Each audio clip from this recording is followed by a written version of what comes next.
You've probably heard about all the buzz about macros or counting macros, particularly if you've been in the fitness industry or in the health kind of arena, looking to perhaps lose weight, balance your hormones, or boost your metabolism. This is probably something that you've either tried or encountered, and perhaps you're wondering, what is this all about? What is a macronutrient? Do I need to count it? And why is this actually important? So that's what we're going to unravel here today, hopefully in a most direct way, so that you can make this decision yourself and see if this is an approach or something that you want to um, explore for yourself. So let's dive in.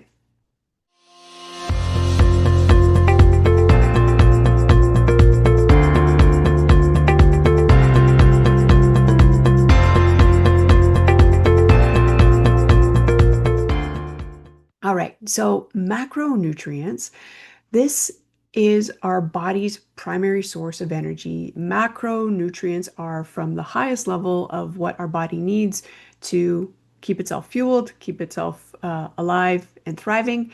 The macronutrients break down to energy for us. So the three main components and players are proteins, fats, and carbohydrates. You may already know that. Stick with me here, though it does get better. So this is really important. These macronutrients and the ratios in which we have them in our diet are especially important if we are attempting to balance blood sugar, which we all should. If this hasn't crossed your radar before, this is a subject I would invite you to explore either on your own, stick around here, or look at some of my previous videos. Blood sugar is really the cornerstone for pretty much everything. So when we talk about mood, when we talk about energy, when we talk about inflammation, if our body is storing fat or burning fat, our sleep, our metabolism, they're all linked to blood sugar control. So this macronutrient component is a really big piece of that. And the blood sugar itself is really big piece of overall health and well-being. So these, I would say, are foundational tools to know and understand. So how you can support your body and actually how it works, so that you can do it yourself and not make it so complex. And I feel like the more information that we have, the better that we can support ourselves without having, all of this conflicting information that's circulating and getting all confused. So let's start with carbohydrates. I don't think it's the most important of the macronutrients, but I'll explain why in a minute, where I think it's easier to understand when we look at it this way. So carbohydrates get broken down in our body into usable glucose. That's our body's preferred source of energy, is glucose. So at any given time in our body, our blood has about 1 teaspoon of sugar or glucose circulating through it at any given time. That's not a lot. So when we eat carbohydrates, our body breaks down those longer chain sugar molecules or glucose molecules into smaller ones, and to usable glucose molecules so that it can fuel itself with energy. So not all carbs, though, are created equal. So we know that sugar or glucose is our primary fuel source for our body, but really what happens is how we digest and process these glucose molecules is dependent on how much fiber is in the actual substance that we're eating, right? So you can get carbohydrates from grains, from pastries, but you can also get it from vegetables or fruits that contain fiber. So the difference here is with a simple, there are two types of carbohydrates, simple and complex. So simple ones get broken down very quickly into glucose molecules, so they don't have a lot of fiber. And what happens in our blood, in our system, is we get an increase of blood sugar rather quickly. Insulin comes around, sweeps out the glucose, distributes it to the storage lockers, to the muscle and to the liver, and then the excess to fat. And so this is why the whole blood sugar thing is really important. And I know this video is not about that. I hope that's not complicating things. So simple carbohydrates get broken down very quickly to glucose, and that can increase our blood sugar rather quickly. So think things like candy, pastries, sugary drinks, sodas, those sorts of things. Then on the converse side, we have complex carbohydrates, where complex meaning that there are longer chains of more glucose molecules that contain fiber. And what that does, the more fiber something has, is it takes longer for our body to break it down, process, and absorb it. So it has not such a big impact on our blood sugar levels. It's a more slow release and more steady versus a very big spike with a simple carbohydrate.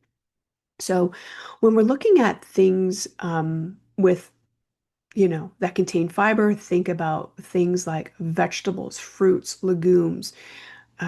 These are going to have a more slow release on our system. So there are, to complicate things perhaps just a little bit more, there's fiber that comes along. And I think it's helpful to understand that there's two different types of fiber, our soluble fiber and insoluble fiber. So soluble fiber breaks down with water, and it helps our body to like slow down the process of of digestion. So this is going to add, you know, fiber just makes us feel full longer because it's taking longer for our body to process and digest it. So think about things like beans, legumes, apples, oats, those sorts of things. And then the insoluble fiber comes from fiber that cannot be broken down. Our body can't actually, it can't be diluted with water, or it just gets, it adds bulk to our stools. It helps with digestion. It helps us actually feel full longer. So both of these are very helpful. Both types of fibers are very helpful, but this is what makes the fiber is what makes a carbohydrate complex, the more fiber it has. And we'll talk about in a future video, perhaps glycemic load versus glycemic index and how that actually affects things without complicating it too much. Anyhow, I hope that wraps up the carbohydrates.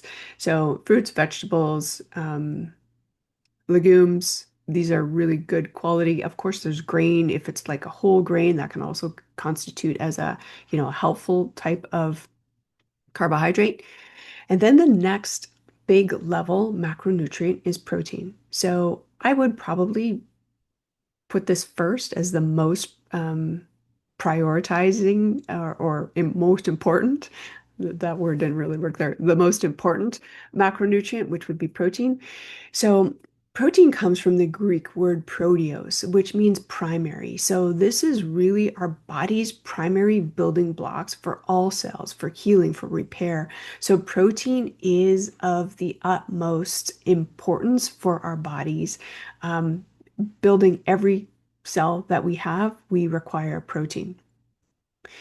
So protein can be protein, when we ingest it and break it down, our digestive system breaks it down to amino acids. So that's why we eat protein, is for the amino acids that are in there, this combination. There's many different amino acids in a variety of different proteins and in different ratios. So getting a variety of protein is really helpful here. Rather than sticking to the same types of protein, the same types of meals over and over and over again. Like for those of you that eat chicken, I know I'm talking to you.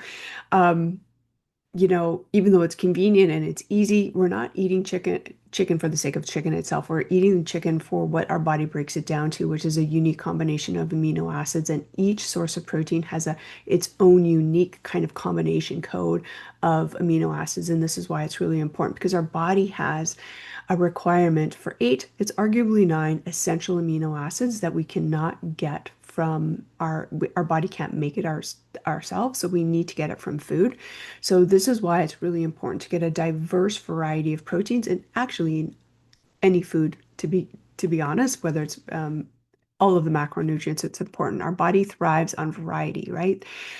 Um, our brain might be comfortable with familiarity or, things that are just easy and quick, but our body really does, and our cells do thrive on variety. So protein is going to help us feel full a little longer. Our satiety levels our satiety hormones get fed by protein. This whole protein topic maybe another video subject, but protein itself, there's a lot of push right now in the industry about eating protein, and it is important. It truly is. I don't want to minimize that, but just eating protein for the sake of eating protein is not going to get you the results that you're looking for, because protein needs to be utilized, right? So we need to be using it So moving, building our muscles, that's how our metabolism and our metabolic rate gets increased. The more muscle mass that we have increases our resting metabolic rate. So we need to use the protein. Just eating it is not enough. We need to utilize the protein. So that was a little side rant. Um, if I haven't said it already, protein can get broken down into glucose in a more kind of complex process. It's not its primary way of getting broken down and for our body to use. So what I was saying in the beginning is each of these macronutrients affect our body and our blood sugar in different ways. So protein really is the foundational building block and healing and repair, bar none, for our body. And then the next category of macronutrients is fat. So this is perhaps it used to be a controversial topic. I don't think it is so much anymore. I think we're still a little bit fat phobic, in the sense that we've been so conditioned for so long about, the low fat era. And we're still kind of concerned about the caloric intake of the fat, which is questionable. Anyhow, topic for another video. But fat is one, obviously it's one of the primary macronutrients. So fats help us in so many ways. It helps reduce inflammation. It helps build our hormones. It helps with our mood. It helps with our brain function. It helps with cell membrane permeability. So our cells, if if you go back to basic biology, those little round cells and the membrane is how nutrients get in and waste get out. So if we don't have permeable cells, those little cell membranes become like hard little eggshells and nothing can get in and nothing can get out. So um, fat is very important also for satiety and also blood sugar balance. So all of these macronutrients are required and needed for very different reasons for our body to function in the most optimally. So before I dive into that, I will just say that not all fat is created equal. There are a couple of different types of fat, but we can talk predominantly about monosaturated fats and polysaturated fats. So mono, if you've heard that term before, it just means that there's one bond for the body to break, one double bond for the body to break. So it's more stable in our body. There's not as much volatility that can happen with that just one breaking of the chain apart to get into usable form. So monosaturated fats would be things from like avocado, olive oil, um, even nuts and seeds. And then there's the polysaturated fats, which there's more chains to break down, so there's more bonds to break, which just means it's a little bit more fluid in our system. So it can be a little bit more reactive, but they're also essential. Just like the proteins that we talked about, there are essential fatty acids that our body cannot make or manufacture itself, and we need to get them from food. So it's really important that we get a diverse variety of all of these macronutrients from multiple sources because they have, like I was saying earlier, these their own kind of unique combinations of the micronutrients that are in there and what our body actually needs. So fats, you can think of flax seeds, you can think of fatty fish, walnuts, those sorts of things, where we're getting more kind of longer chain, the polyunsaturated. So you may be asking, okay, macros. So cool. Now we know that there's this high level three key macronutrients that our body needs and how they affect our body and our blood sugar in most their own unique ways. So the question may become like, do I count macros and what's this all about? So there there are different kind of mechanisms depending on what your goals are in terms of the ratios. If you work with someone independently, they're gonna kind of custom tailor something to you and to your unique goals in terms of the percentages. So the idea is to track your macros, which everything that goes in your mouth is tracked in terms of ratios. So what falls into protein, what falls into carbs, and what falls into fat. And to make things a little bit more complex, there are some foods that contain uh, all of the macronutrients, not just one. So that can be a little bit confusing. So I think, in some levels, counting macros can be good for awareness to understand what's actually going in your body. This can also be very customized to your unique situation. and it's really going to support your metabolic health. So knowing about macronutrients, I think, is really important. It can also improve our relationship for food. So we're eating things not just because of taste, but because of actually how they're affecting our metabolic makeup and our body's functions, which can be really cool. So this approach, I think it's also flexible, right? You can change it, you can modify it, but the flip side is I feel like it's very time consuming. First of all, there's perhaps a learning curve in the beginning of everything that goes in your mouth. You have to look it up and understand what's what. And I question also if this approach leads to repetition because I know what's in salmon, so I'm just going to eat that because I already have the calculation in my head, right? Rather than being explorative and having the variety of nutrients that we talked about. So I don't know. I think at some level it can become obsessive if that's what you're doing is actually just tracking macros. And I think it could also perhaps miss the bigger picture and not focus so much on the quality, but just really what umbrella does it fall under, right? We can tend to generalize that way. So I think, there's some benefits, there's some pros, and there's some cons. I don't find that it's always like holistic in the sense of eating whole, real, natural foods because you're just really counting the macros that are in the food. So there's that. I personally have a much, I think, more simple way that I live my life through and I also guide my clients through, which is creating plans that have very specific macronutrient ratios, which is really very simple to do, and you just base it on by eye. And each person is different, so it's the ratio between the most predominantly between the proteins and the carbohydrates. That is the unique combination for each person. Although it's very simple, it's usually somewhere close to almost equal-ish, depending on the person, protein versus carbohydrates. So it's something that over time you can just eyeball it. In the beginning, it takes a little bit of understanding what it is that you're doing. But it's just really, looking at the food and knowing what's there and eyeballing it. So yes, getting a diverse mix of protein, fats, and carbs at every meal, but not so much and not obsessing about having to track and to count. I personally have way better things and more interesting things to do and how I would rather spend my time. So for me, simple works. I don't know what works for you, but um, I think it's important that we understand how macros work. I think that's really the basis. So if you want more tools like this, please stick around or subscribe to the channel. We're going to be diving deeper into these types of topics. Also, I will drop in the comments here below. I'll drop a resource that I have. I created for a talk that I did for a company just recently. It's a list of all the macronutrients. So it's kind of like a plug and play, getting a list of all the proteins, um, carbohydrates, and fats that are supportive. I feel like sometimes people still question and ask me like what's quinoa, where does that fall under? So if you have those kinds of questions, perhaps you want to download the PDF that I'll drop here below, and it's more like a plug and play. So pick a protein, pick a carbohydrate, and pick a fat. That's really the basis in which I do. My personal approach with fat is about 5 to 10 grams of fat per meal. So it works out to about a tablespoon, minimum tablespoon, maybe up to 2 tablespoons of fat per meal.